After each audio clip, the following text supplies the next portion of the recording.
Olá galera, aqui quem fala é o professor Denilson e na aula de hoje nós vamos falar sobre os conceitos iniciais em cinemática. Então preste bem atenção nas aulas, tá? Vamos lá? Nós vamos começar nossa aula de física falando dos conceitos iniciais em cinemática. Primeiramente vamos ver o que é cinemática. É a parte da mecânica que estuda os movimentos dos corpos independentemente de suas causas. Então, galerinha, nós não vamos nos preocupar com quem causou o movimento, mas os movimentos em si. É isso que a cinemática se propõe. O que é ponto material? Ponto material é um corpo cuja dimensão pode ser desprezada. Então, esse é um conceito bastante utilizado nas questões de física, que é quando você despreza as dimensões do corpo. Vamos ver um exemplo aqui, ó. Então, imagine aqui, nós temos uma imagem do alto, né, de uma cidade, em que as ruas aqui aparecem bem pequenas, ó, como se fossem linhas. Então, vamos considerar um ponto aqui, esse ponto A, que pode ser aqui o quê? Um carro, pode ser um caminhão, pode ser uma bicicleta ou mesmo uma pessoa. Pode observar que esse ponto, em relação ao lugar onde ele está, que é onde a gente vai estudar o movimento, ele pode ser desprezado, né? Então, nesse caso, esse ponto A aqui é considerado um ponto material, tá? Porque eu desprezo as dimensões desse corpo em função das dimensões do objeto de estudo. Tranquilo? Agora, observem essa outra figura, né? Nós temos aqui um quarto e dentro desse quarto nós temos um automóvel. Observem que o espaço que nós temos para verificar a questão de movimento em relação ao tamanho do automóvel é pequena, né?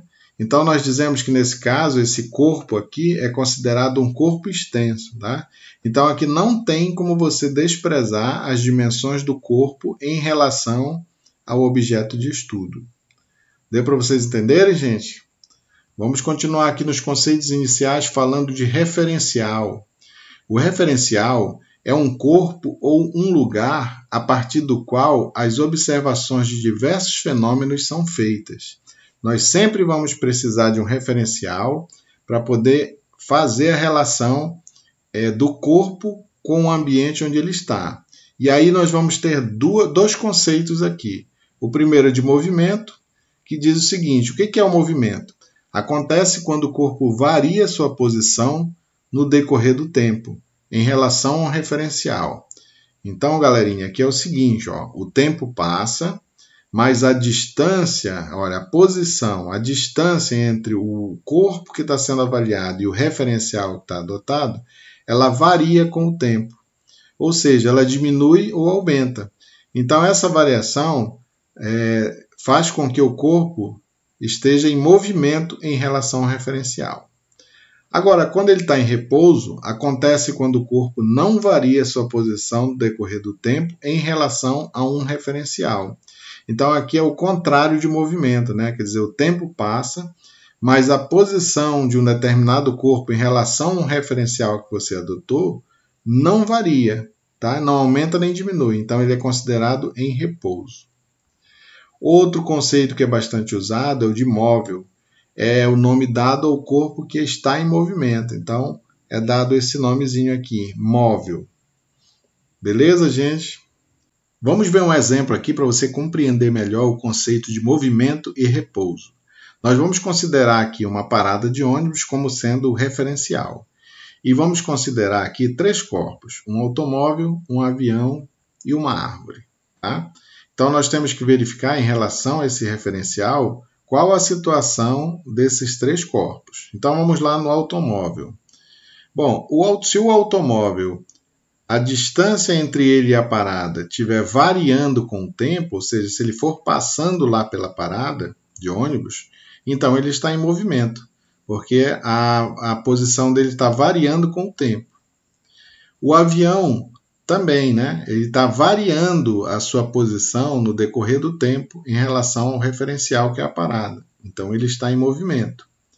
Agora, a árvore, né? Uma árvorezinha colocada num parquezinho próximo lá da parada, tá? O tempo está passando, mas a distância entre a árvore e o referencial adotado, que é a parada de ônibus, ela permanece a mesma distância. Então, nesse caso, a árvore está em repouso. Tá? Beleza? Considerando agora o referencial sendo o avião, tá? Se o avião for referencial, vamos analisar a situação dos três corpos, a árvore, o automóvel e a parada de ônibus. Tá? A árvore em relação ao avião. Bom, o que acontece? A distância entre o avião, que é o referencial, e a árvore está variando com o tempo. Então, a árvore está em movimento. É estranho falar isso, né? Mas a árvore está em movimento. O automóvel em relação ao avião, a distância entre eles com o passar do tempo vai variando. Então, ele está em movimento. Por exemplo, quando você associa o automóvel com uma árvore, né? Você está dentro do carro e o automóvel passa ali bem rapidamente numa avenida, onde tem várias árvores. Você não percebe que as árvores dá a impressão que elas vão indo contrário ao movimento do carro, como elas estivessem em movimento, correndo no sentido contrário ao carro, né? Então, você pode dizer que você, em relação à árvore, né, você está em movimento. Tá? A árvore está em movimento em relação a você e em relação ao carro. Tranquilo? E a parada de ônibus em relação ao referencial, que é o avião. A distância entre eles também varia com o tempo. Então, nesse caso, ela está em movimento. Espero que tenham entendido, gente. Vamos continuar os nossos conceitos. Agora vamos ver, nós temos aqui uma figura, né? Vista do alto, várias ruas, né? Construções. Posição de um móvel é determinada por um marco e não significa necessariamente que o móvel tenha percorrido a distância exibida no marco. Então, a situação é essa aqui, ó. Eu tenho esse ponto A e eu tenho esse ponto B. Isso são posições do móvel em cima aqui de um mapa, né? É como se fosse um marco, o marco A e o marco B, o marco 0, né, da questão. Então, nós temos os pontos que são as posições do móvel. Não necessariamente ele percorreu aquela distância se ele estiver aqui, por exemplo, no marco 270, por exemplo, de uma rodovia, não quer dizer que ele percorreu essa distância, mas essa é a posição que ele se encontra. A mesma coisa do B. Trajetória é o conjunto das posições sucessivas ocupadas por um móvel no decorrer do tempo. Então, gente, ó, se você tivesse que sair desse ponto A aqui nesse mapa e ir para o ponto B, o que poderia acontecer? Você poderia ir nesse caminho aqui, ó, tá? E aí, se eu descrever a trajetória, bem aqui, desculpe, ó, esse caminho aqui, ó, eu tenho uma maneira de ir do A para o B. Essa linha vermelha aqui é a trajetória. Mas eu poderia também ir por aqui, ó. Eu sairia do ponto A para o ponto B, isso é uma outra trajetória. Então, as trajetórias, existem várias trajetórias de um ponto para outro. O tamanho dessa linha aqui, ó, o conjunto de todos os pontos que descrevem essa linha vermelha ou essa linha laranja, que é chamado de trajetória. Tranquilo? O espaço é dado pela letra S. É a grandeza que determina a posição de um móvel numa determinada trajetória a partir de uma origem arbitrária. Gente, é essa grandeza que nós vamos usar. Nós temos, por exemplo, grandeza comprimento, grandeza volume, mas a grandeza utilizada para fazer medições aqui é a grandeza espaço. Distância percorrida é o comprimento da trajetória que interliga duas posições. Olha só, vamos primeiro dizer o que é cada um, depois a gente vai entender melhor, tá? Deslocamento é a menor distância entre dois pontos ou posições dadas. Então, vamos entender a diferença de uma para outra. Vamos imaginar aqui de novo o nosso mapa, né? Parece algumas construções, várias vias aqui. E aí nós vamos considerar, olha, a posição A e o ponto B. Bom, para ir do ponto A ao ponto B, eu posso ir por esse caminho aqui, ó, tá?